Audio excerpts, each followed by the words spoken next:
Hi, this is Robert Wilkins, aka Basketball Tall. I have something that I want to share with you. Of course, let me tell you, I went to church services this morning.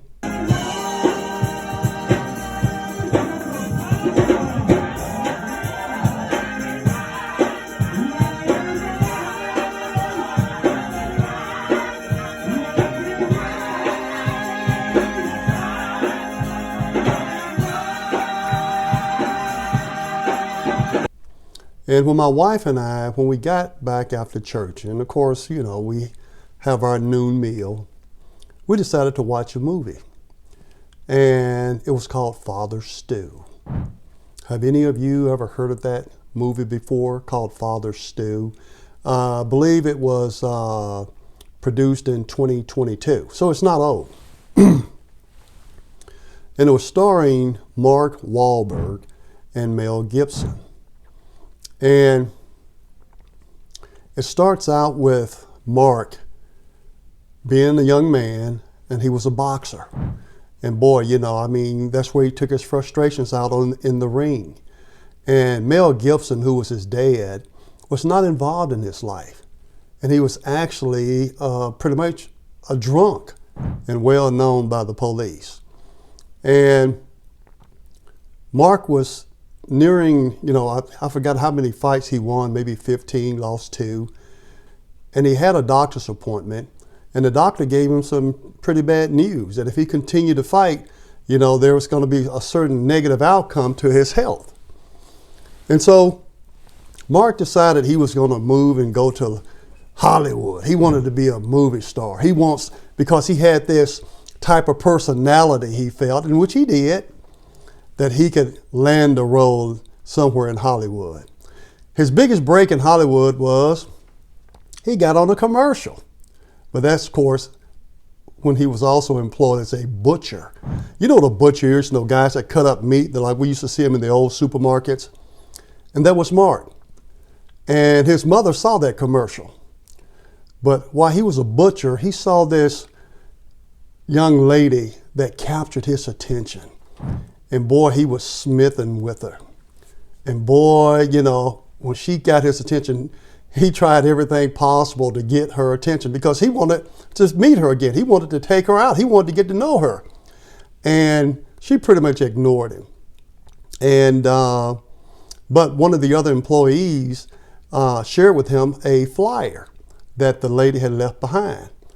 And that flyer talked about basically coming to their church, which was a Catholic church.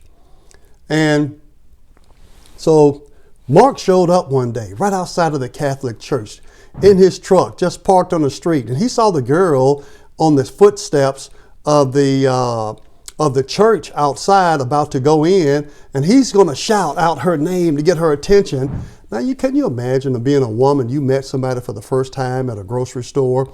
Now all of a sudden this guy's outside calling your name like a stalker. Imagine that. But that's what he did. And later he went inside the church. No manners whatsoever. It's like he's never been inside of a church before. Doesn't know how to behave or act, and being a little loud. And but he kept pursuing her. He pursued her, and eventually he won her over. It came down to him telling her that he wanted to become a priest. He applied for priesthood. They have to go through the processes in which they did. And first, I think he got denied. But, he had a certain way of talking that eventually he got accepted in, at least during the early stages of the training process. And I must say, and he told his girlfriend that what he wanted to do, become a priest, be celibate. And she wasn't for it.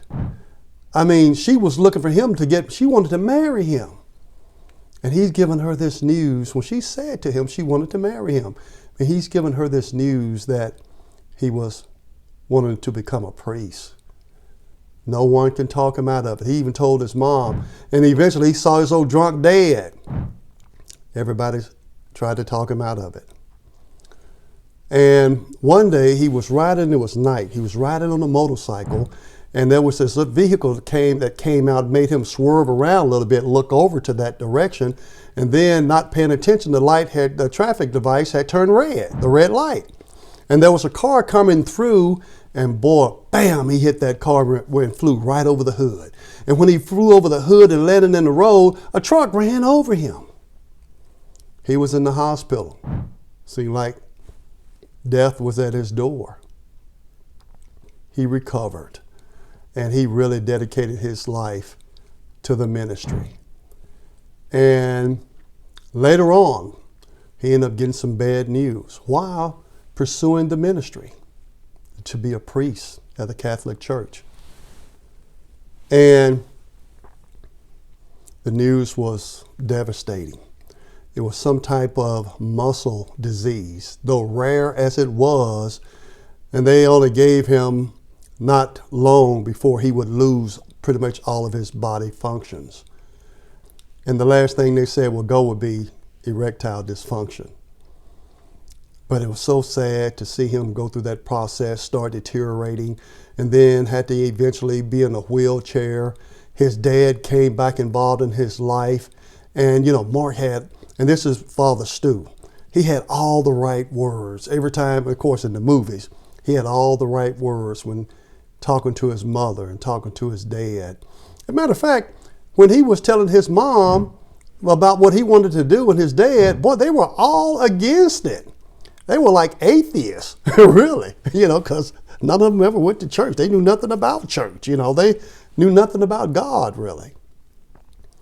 But it's amazing how things can happen to us and how God used it for his good.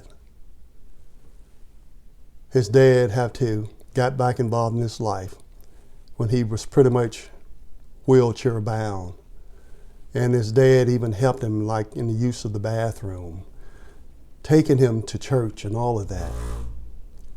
His dad got involved in his life, started seeing himself, looking at himself in such a way, and seeing how Father Stu, Mark Wahlberg, had changed his life.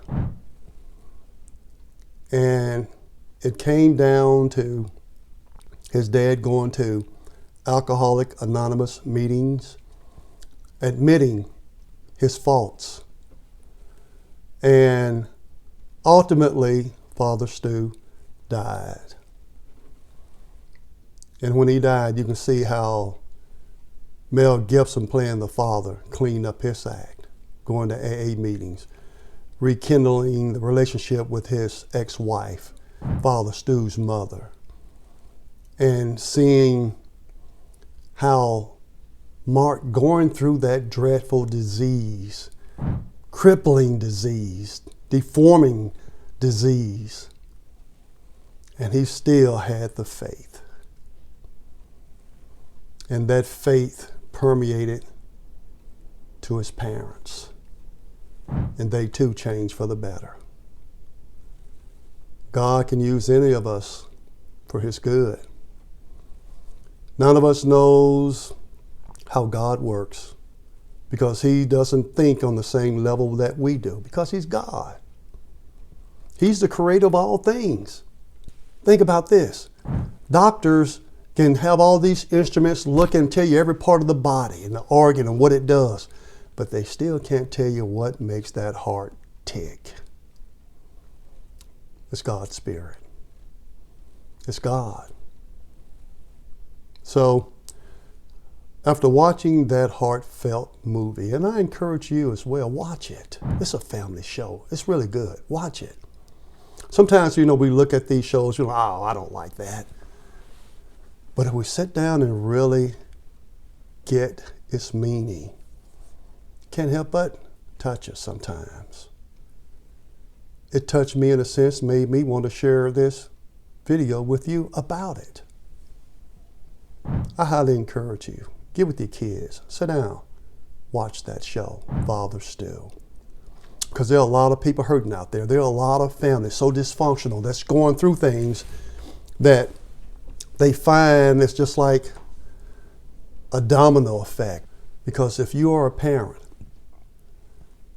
and you have no morals in your life, think about your kids are not going to have any either. Because we become what we're around. And when we grow up in dysfunction, we carry that dysfunction onward with us. But just maybe watching that movie may make you think a little bit and look inward into ourselves, and then take the positive steps to bring about a change in our life for the betterment, not just for ourselves, but for our children especially. Thank you for listening. Again, Robert Wilkins, aka Basketball Tall, Father Stu is a good movie, and I highly recommend it. Have a good day.